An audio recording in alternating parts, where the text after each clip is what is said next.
Little birdie told me I need RV advice. Get information straight from the horse's mouth. Little birdie told me I need RV advice. It's Just Ask Gigi with Gigi Stetler and Tom Alexander. Now here's Gigi and Tom.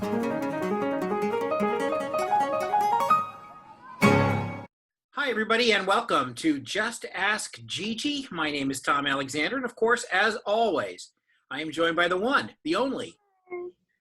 There she is, Gigi Stetler. Hey, Gigi, how are you?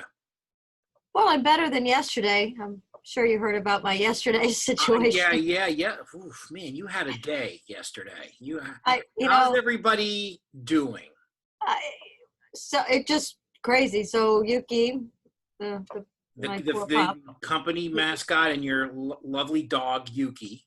Yeah, so he had to go back to the hospital again on Monday. So this is the third time, and he has some kind of upper GI infection of some sort after the bloat surgery. So he went back to the hospital on Monday, and then yesterday I had to put two horses to sleep. They were older and you know, they were retired and older, and they had good lives, but it was just, you know, that was kind of. And then the third thing of the day, and my son calls me on his way into the office, and somebody tried to pass him and didn't clear the front of his truck and clipped his front wheel and spun him into the wall of 595. Thank God there was a wall, or he would have tumbled off the wall. Oh, man. So thank God he is okay. He's very sore. The truck is probably totaled. So Oh, man. anyway, so that was my day yesterday. Yeah. Jared is fine, other than sore, very sore. Right. So, and Yuki is back home. I got Yuki home again, so we'll see how it goes. So anyway, but here we are at a new day. Here we are, a brand new day, and hopefully a better day. Yes. So now, obviously, you know, Just Ask Gigi, we have a couple questions, but we'll do that in the second half of the show. I know that we've been getting a little bit of an uptick in correspondence from people, either you know, members or non-members alike. So let's hear what's going on. I know there's a couple of things that have transpired here in the last couple of days. Well, you know, it's interesting. I'm really pleased that our name is out there, and you know, people are becoming aware of RV Advisor and what we do. And so I think it was yesterday, I got basically a rant, if you could just see the size of man. this. Yeah, that's a novel, isn't it? Yeah. And this was on our Contact Us page. But it started off in the headlines, you know, and it was, I believe, also posted on Facebook. And it starts off with roadside assistance is a scam. So I read through the rant, and then we call the guy. And, you know, the thing is, that, you know, our roadside assistants, everybody makes mistakes. So I'm the first one. I'm not defending my roadside assistants, because dispatchers and sometimes they're new and they're trained and they don't know everything that they're supposed to know and stuff like that. And that's the beauty of having the RV Advisor, as you know, being a member, is because if you don't get the right answer from your roadside assistants, you call us, or you're, you know, unsure of what is going to happen, you call us so we can guide you into, you know, the right thing, you know, what should happen. So after talking to this gentleman, he didn't buy our roadside assistance. He bought roadside assistance through CoachNet. So it's not even our company, and he's not even a member. He's not even a member. He's complaining to the wrong person. He basically, but after going through the whole rant and everything, I thought it was, you know, it's really, really important, you know, roadside assistance being important, but it also, you need to know, you know, when they dispatch a call, somebody needs to know, like, what transpires. So this particular, you know, guy and he actually he is an owner of 8 RVs that he has in the rental under Outdoorsy Yeah. program. Yeah. And Outdoorsy offers this CoachNet roadside assistance. And FYI, so CoachNet and the roadside assistance that's on these rental vehicles, Mhm. all they do is dispatch. They don't do anything else other than call somebody and send them your way. They don't pay the bill. They don't do any of that. So this guy, who a renter had the vehicle, and it had stopped running on the highway, and so he called the roadside and whatever. Well, the renter doesn't have much knowledge either. So when the tow truck company came, first off, on a Class A, you must disconnect the drive shaft. What happened was the coach lost fluid. So, I see. and it shut down. But before you tow these vehicles, you have to disconnect the drive shaft. If you don't, you will ruin the transmission. So the renter didn't know. The tow truck company that came, which they should have known, but they didn't, and they towed it, and they ripped the guy's transmission out. Okay, $5,300 later. So, Wow. but like I said, if you want to be in the business to rent RVs, then you better get up on knowing the type of service that you're offering these customers. So if you go through RV Share and Outdoorsy and things like that, you want to be in the rental business, you better know what's going on. So either register those RVs with RV Advisor or something, so that a renter could actually call us or use our roadside assistance. So anyway, but the owner of this vehicle has a $5,300 bill so far, and he didn't even authorize anything, but the person who was renting it authorized it. So anyway, too bad for this guy. Man. But Yeah. he should have called us first. So the next one is actually even more interesting. Yeah. So this came in a dispatch call, Right. and so he says Uh-huh. he has an open range. He has roof damage on his RV, and he wants to know why it's not covered. He was told that everything was covered. So he's blasting the dispatch that, we sold him insurance and an extended warranty, and he took it to the repair shop, and they told him that it's not covered. And he has a $10,000 bill and for a new roof, and the insurance company only wants to pay him $1,200. So he's screaming at us, and we're scouring through the system. He's not a member. He never bought anything from us. He didn't buy his extended warranty from us. He didn't buy his RV from me. So somehow he ended up calling us. So he took it back to the dealer that he bought it from. And shame on the dealer that he bought it from, because supposedly the dealer sold him the extended warranty. So, well, first off, the dealer should have told him that, roof's not covered under extended warranty. That is an insurance issue if you hit something, or maybe he just didn't maintain it like 50% of the people. But the thing is that when he called his insurance company, well, actually, the damage turned out that he saw some soft spots on his roof 6 months ago. So he put some duct tape on it, and the dealer told him, oh, well, when you have some extended warranty items that, are broken, you could bring it in at the same time. Yeah. Well, so 6 months later, I guess he had some other failure, air conditioner or something failed, and he brought it in for that. And he goes, oh, by the way, my roof, So calls the insurance company, and the insurance company says, this is 6 months old damage. You've done far extensive more damage than that. They only want to cover $1,200 of his repair on his roof, because he didn't call it in 6 months ago. And he's got a $10,000 bill with the dealer. So,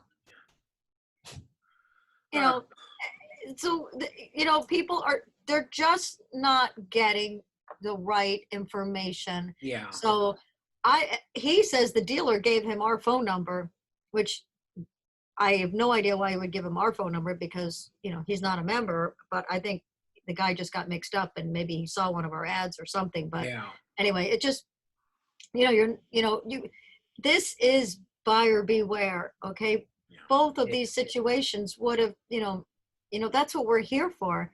And if you're and, buying, no, I if was you're going to buying an say though, the extended other policy thing, from us, I'm sorry, I was going to just say the other thing too is that they're not, you have to have your papers in order. If you're going to do something, this isn't like buying a can opener or a toaster, right, exactly. it's a big investment. It's a big deal. You should know all about and have at your, beck and call your information, all the pertinent information. Read your policies. Yeah. Major policy, all that stuff. What's covered, what's not, who is it with? Who is it with? Yeah. And are you a member or not? That should be like, there shouldn't really be too much. They gotta like take some of the responsibility here on this.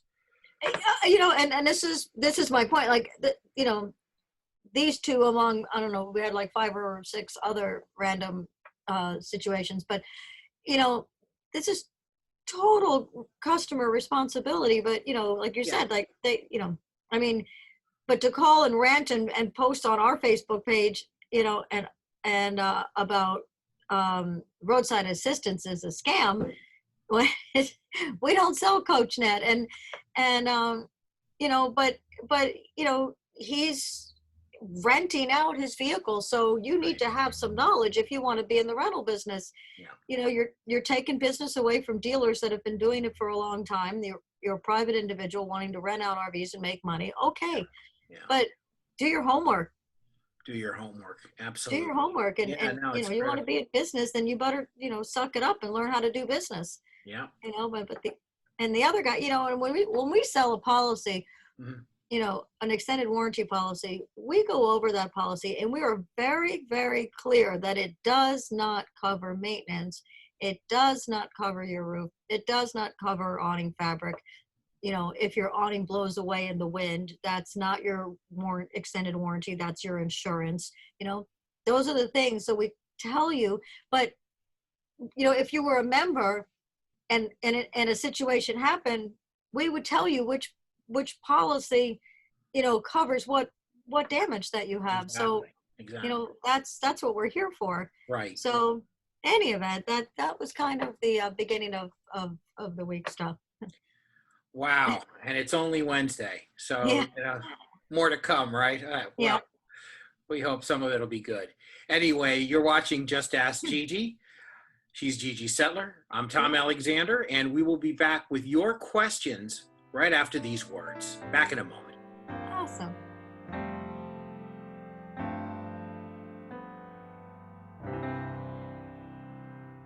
The RVACA is a charitable organization protecting the rights of the RV owners. We'll work with dealers and manufacturers to ensure quality control is in place prior to delivery of an RV. Additionally, the RVACA provides assistance to disaster relief victims. Visit rvaca.org.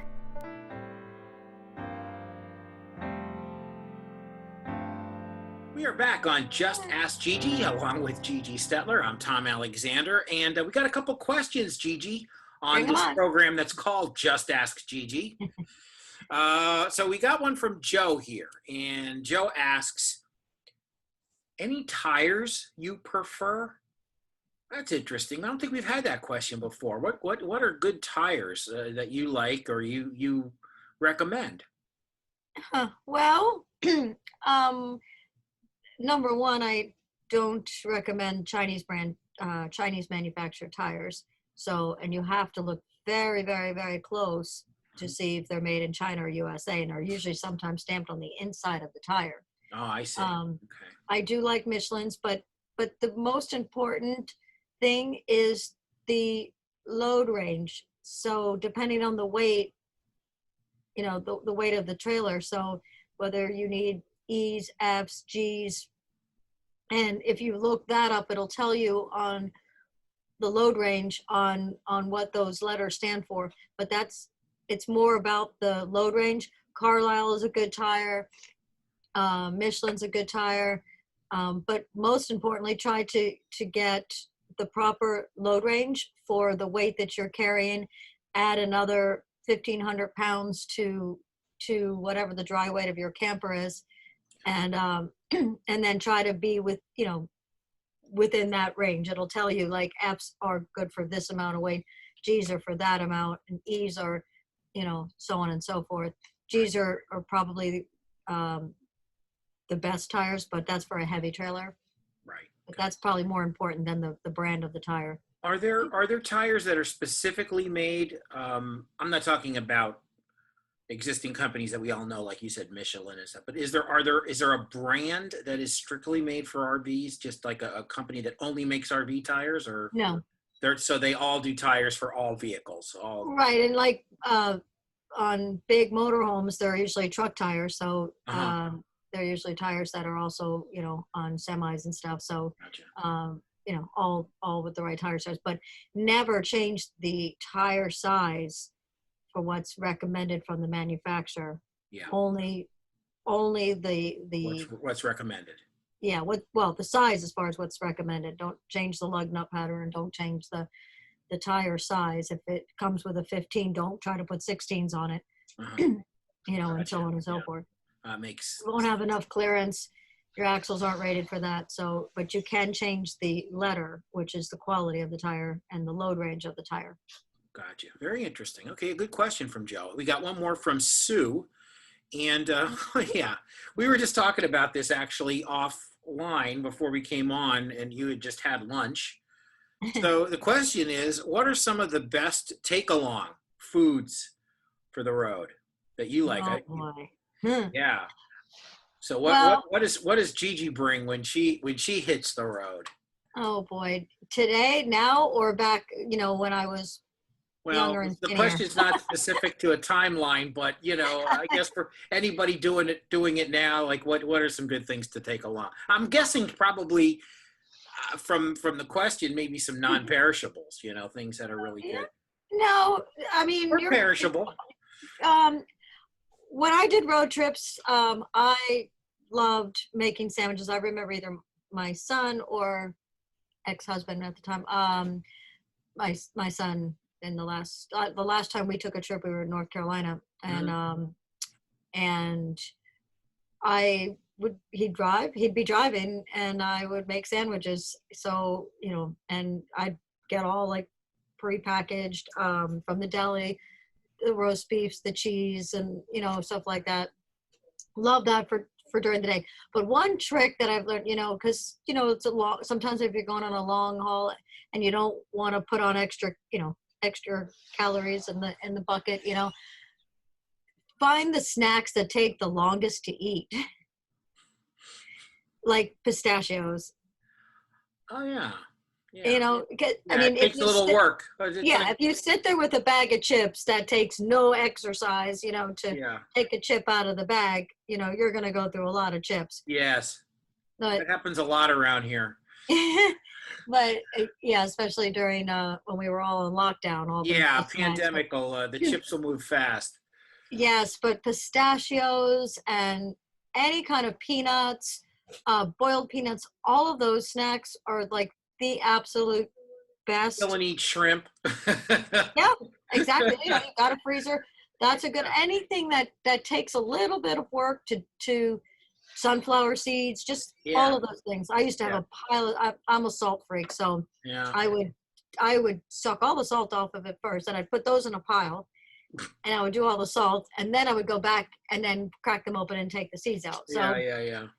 Yeah, but you know, but then for at night, you know, like if we were pulling over and or, you know, I'm a big cooker, so I have my recipes in advance. So if we're doing a 3-day trip, I know I'm gonna want steaks on the grill one night, maybe a chicken on the grill, you know, another night, and maybe or some kebabs or something like that, and the vegetables. So I have that all planned. You know, out. So for my evening foods and then my lunch foods, but for snacking, that's probably my best advice, to get something that takes work. Yeah. Well, that's pretty cool. I mean, you know, we you like to eat, I like to eat, and probably most people out there, you know, part of that excitement of being out on the road is you know, what to bring along to chow down on. So good question, Sue. There you go. So maybe some things that take a little bit of work getting at, like you That's said. just the snacks. That's Just the not for snacks. dinner. Not for That's dinner, just but the just for the snack part. snacks. All right, Yeah. good enough. But don't forget the marshmallows and the s'mores and the chocolate and all of Right. that, because Yeah. yeah. We've made that's the best part of camping at the end of the day when Mhm. just before bed, dinner is finished, the sticks and the marshmallows and the Oh, yeah. s'mores and the Yeah. graham crackers and the chocolate and Right. that's a must. Oh, You yeah. must, No, that's the best part of the night. Yeah. it So don't is. forget that. Yeah, absolutely. Some fun times. My wife was a big time camper when she was a kid, so she talks about that. And they of course they did the pop-up camper stuff, Oh boy. and yeah, real roughing it, I guess you could say. So The tent is just below the pop-up. So yes, it the is. pop-up is one other thing very important, Yeah. to invest in your camping cooking ware. Mhm. I love cast iron, so I do everything in a cast iron pan. So you could do everything from a pot, a cast iron pot, and you just put it on an open fire. Yeah. Cast iron, I do my steaks in the cast iron pan, and I Yeah. put the steak Oh, right on the yeah. fire. So invest a little bit in cooking gadgets. The magic bullet is my best friend, and my cast iron skillets and all of those things. So that's Yeah. you need to have the kitchen gadgets with you. Yeah, kitchen gadgets, cookery, all the good stuff. So yeah, bring it Cast along. iron is the best. Yeah, cast iron is awesome. No doubt, no doubt. I like a hamburger on a cast iron skillet. Anything, everything. No, Like, it's all good. and the best is like when you're on an open fire where it gets so hot. So if you're gonna do steaks, Yeah. you basically sear them because you Right. can get an open flame up to 800 degrees. Yeah. When you leave it on Fantastic. hot and sear Absolutely. it. Yeah, That's the way to go. I love that. yeah, making me So, hungry. yeah. So we will be back next time with another Just Ask Gigi. Want to remind you, of course, you can go to, if you have any questions for Gigi, just go to info@vrvadvisor.com, info@vrvadvisor.com, and of course, become a member of the rvaca.org, rvaca.org, and there you can help us strengthen our voice on your behalf, as well as if you want to donate to the folks on the front lines fighting COVID, as we have for the last several months now. If you have an RV that you can lend for a time to those folks, medical personnel, great. If you don't, you can always make a monetary donation, and that again is at the it's rvaca.org, and that's where you go. I think we covered it. Does that cover it all? You got it. All right, there we go. Another episode of Just Ask Gigi wrapped up, and we'll be back next week, next Thursday, as we always are, with a new edition. For Gigi Stetler, my name is Tom Alexander. Thank you so much for watching. We'll see you next time. So long, everybody.